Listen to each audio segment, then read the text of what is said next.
रोटी खाओ वरना मेरी गोली तो है ही। ये नया भारत घर में घुसकर मारता है, चुन चुन करके हिसाब लेना, ये मेरी फितरत है। Hi everyone, welcome to Newsview channel. Namaskar. Now, there's a lot of noise which is going on between India and Pakistan. There's a lot of things coming out, and when you see, the head of defense staff making statements, when you see there are defense personnel who are making statements, so there's a lot of things going in the background, and we as Indians, I mean, we as general public, might not realize the gravity of it. But when these kind of statements, what I think, when these kind of statements come out from the head of defense forces, from persons from defense forces, there is something which is brewing up. We all know there is something happening in Sir Creek, the Sir Creek area. There is something happening over there. There's some build-up which is happening towards Sialkot, also towards Sir Creek, and hence you had that statement coming out of Mr. Rajnath Singh. So there's something which is happening in the western region of India towards Punjab, towards Gujarat. And I'm being very clear over here. It is happening towards Punjab. It is happening towards Gujarat region. And I will not be surprised also if India takes the initiative of attacking Pakistan first. Historically, we have never done that except for Op Sindhu. This is the first time we took the initiative of getting into Pakistan, attacking them. By getting into Pakistan, I don't mean by boots on the ground, but obviously taking head on Pakistan. In all previous instances, we used to see that, okay, Pakistan has taken the initiative, we respond back. Operation Sindoor was one model where we took the initiative, and I will not be surprised if India does that again. Because let's try and understand, there is a build-up to that Sir Creek thing, where the defense minister had to come and put out a statement. And there is a huge build-up happening in Sir Creek. Now, I said previously also, and today also I say, nobody can save Pakistan at this point of time. Nobody, not even the trumpet. And I've been saying in my previous videos also, when it comes to common sense, when it comes to logic, Pakistan is one country which closes its doors. वो अपने दरवाजे ही बंद कर देते हैं जहां पे common sense और लॉजिक पाकिस्तान में एंटर करने की कोशिश करते हैं. Now let's try and understand, when I say nobody can save Pakistan, why is it? And when I say that Pakistan will break into pieces, eventually it is only a matter of time, right? It could be some years or some months. And I said this 2 to 3 months back. Now Pakistan is stuck between the devil and the deep sea. And इन्होंने गड्ढा अपने लिए खोदा है. इन्होंने गड्ढा अपने लिए खोदा है जहां पे it has always been jumping either from USA to China or back to USA. Pakistan has forgotten what Henry Kissinger said, and he mentioned about the friendship with the USA, that it's bad to be an enemy of USA, but it is worse to be friends with the USA. And Henry Kissinger, we all know, he was one of the cabinet ministers in the ex-president, if I'm not wrong, it was the duration of Richard Nixon, where he was one of the ministers. Yeah. So we mentioned some time back that Pakistan would eventually break into pieces.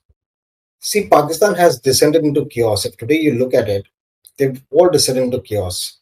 Despite all promises to trumpet, by the Dust Marshal running here and there and trying to show a box of some shitty rocks to say that this is rare earth. And I'm keenly waiting for that day when US realizes how much Pakistan has food trumpet. I mean, I still am a firm believer that the US realizes that Pakistan is fooling them.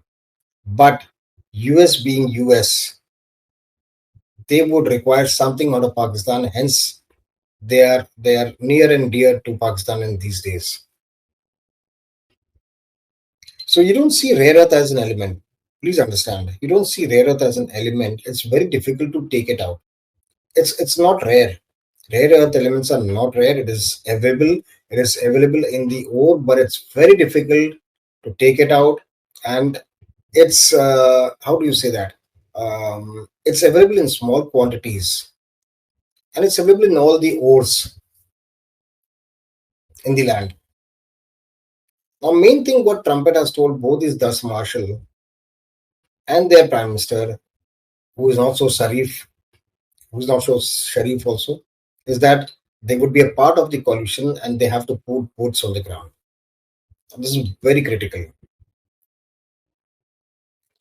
Now, just remember a little while ago, Saudi Arabia and Pakistan had a defense deal, and Saudi Arabia had demanded 25 to 30,000 troops. Now, Saudi Arabia is also part of those 8 countries who are supposed to provide boots on the ground when they talk about that coalition with the US. Now, where will they get the troops? Where will these Saudis get the troops? They are not going to put their boots and get their people killed by Hamas. They are going to put Pakistan's boots and get their people killed by Hamas. To my understanding, this is the same Pakistanis, right? Whom Saudis will send these 25, 30,000 troops. They will leave some of their troops, for their own defense. Now there has been a history, right? And there has been a history of this, and it's history of since 70s, 80s, where Saudi Arabia has used Pakistan. Now, majorly all countries have used Pakistan, no? Whether it's the Europe, whether it's the Russia, whether it is NATO, whether it is US, obviously, and of late we see China also. So Pakistanis are one people who love getting used, who love getting battered, and who do not mind also getting used. Let's try and understand the current situation now. When you talk about Pakistan, the current dynamics are, now just imagine KP is on fire, and KP is on fire since some time. Balochistan is on fire since some time. Balochistan has been years on fire, and the latest we have this PUJK which is on fire, and then the Dasht Marshal tries to instigate India by building up resources in Sar Creek. And on top of this, when you have these many communities in your country on fire, whether it's the KP, whether it's the Baluts, whether it's the PUJK, right? On top of that, you have China, who has also threatened that if it gives base to countries, what all they can do, they will not carry over Pakistan laws. I'm telling you, China will come goddamn hard at Pakistan. You can trust me on this. Now, unless the Dasht Marshal carries over these loans, it becomes difficult for IM to give them money. It becomes very difficult for the IMF to give them money. Everything in Pakistan is exploding today, and the biggest problem for them is facing KP and Balochistan. I mean, you talk about the Baluts, you talk about the Pashtuns, you talk about the northern area battalions. Troops are just surrendering over there. They're surrendering their weapons, their ammunitions, everything. I mean, they've been surrendering to TTP, to BLA, and they're throwing the TTP and the BLA are throwing an open challenge to the Dasht Marshal. And when these troops are being asked, they're saying this is not our battle. Look at the condition of this stupid army. The troops say this is not our battle, this is battle created by Punjabis. You send Punjabi troops there. Let them fight. Why should we die for this? That's the situation, that's the current situation which Pakistan is going through. Now, what is this all noise coming from India? These all noises from the defense forces, the head of defense staff. Now, the most critical area I believe that India should look at is Gilgit Baltistan. Why Gilgit Baltistan is because it cuts away the link of Pakistan with China. It gives us a land corridor through it gives us a land corridor through Wakhan border. That's the Wakhan corridor into Central Asia straight away. That's how Gilgit is so important. So it gives you straight away access to the through the Wakhan corridor, and it gives you a direct link to Afghanistan also. Number two, your biggest concern is the nuclear weapons. Quite a lot of nuclear weapons have been neutralized, but they still have some residual capability in the warheads that are linked to the ones which are kept close to the air base and the ground based garrisons, from where they have their missiles capability in their warheads. So I mean, so the tactical warheads would also be there. So these are certain places where India should be keenly looking at. Now, the another big issue is also since some time, and the countries know it, the nations, the regions know it, right? The other big issue is when you talk about this TTP, BLA, and all those things. Another big issue is the radioactive devices falling in the hands of the terrorists. Now, this is going to create a lot of problems. A lot of problems, not just for India, not just for the region, but the world. I mean, you try and imagine these radioactive devices falling in the hand of terrorists. What can they do? Right? Now, see, Americans today are scared of body bags. This is very clear. They're very scared of body bags. The plan is very clear. Make somebody else fight your war. They've been very, very much successful in many places, but not in this region at least. Right? The next Indio-Pakistan war, I mean, it's going to be a multi-domain war. In Operation Sindoor, I mean, if you look at it, we did a great deal of damage over there. I mean, in fact, the two submarines, the Pakistani submarines, out of whatever they have, right, they ran away and hid in the Chinese port of Gwadar. They never came out or ventured anywhere from there. That's Pakistan Navy for you. When you talk about their Air Force, nothing is left. Absolutely nothing is left in Air Force. When you talk about the radars, nothing is left in the radars.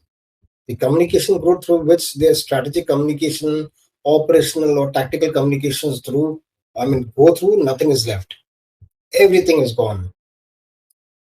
And then you have this Noor Khan base. Now, whenever I speak about Noor Khan base, I get a very wry smile around my face. Why is America so worried about Noor Khan base? And everything changed in Operation Sindoor for Pakistan from the Noor Khan base. Now, understand this point very, very clearly. Noor Khan was the underground nuclear command and control post of the army, of the Pakistan army. The Pakistan army controls everything in Pakistan, we know that.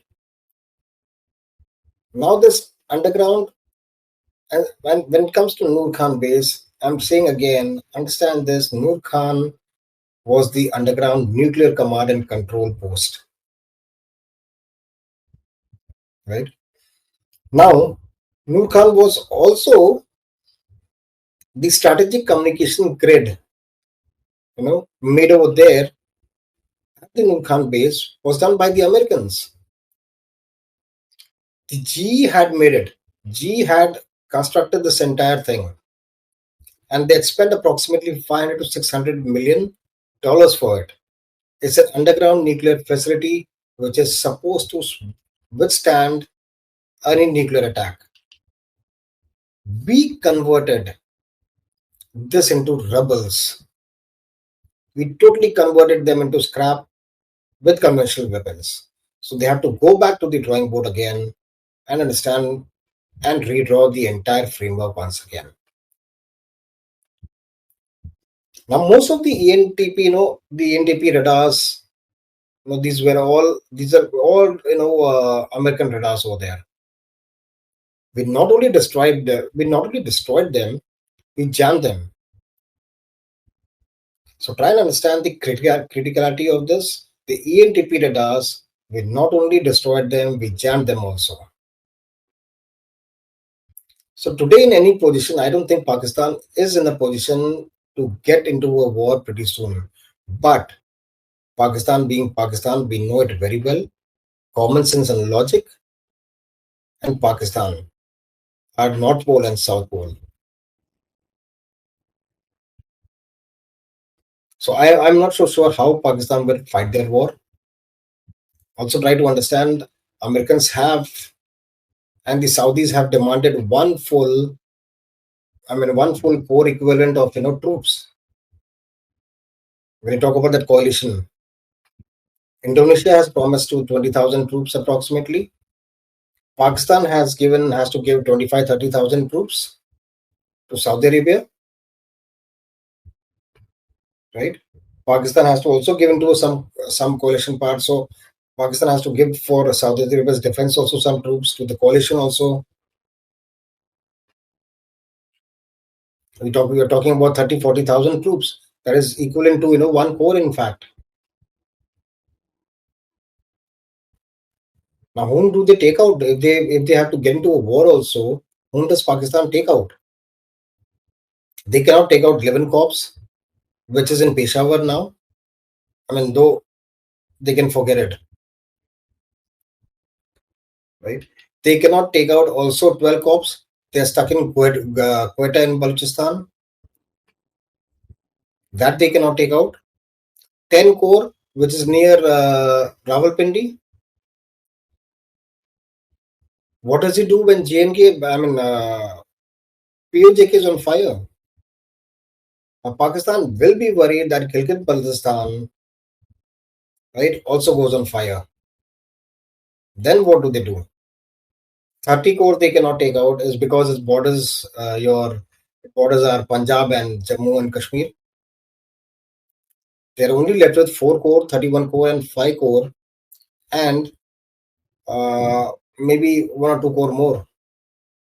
Now, who is going to take out, and which headquarters are they going to give, and what all they can afford to get when they get into a war? And no wonder the current state, because they don't have enough manpower in place. See, India is not going to get their boots on the ground. That is very clear. India would go tactically and through their air command. Worst case scenario also by through Navy command. That is what you see India is building currently. In some weeks back, the privatization when that happened, it opened the doors for more of tactical air weapons. So India will not go through the land at all. India would only try and do it through air, like we did the last time. Whether it's whether it's fighter jets, whether it's drones.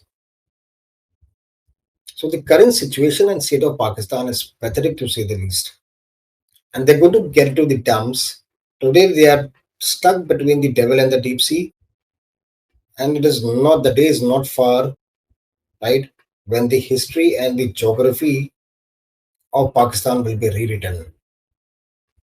And hence, this is what Mr. Rajnath Singh said.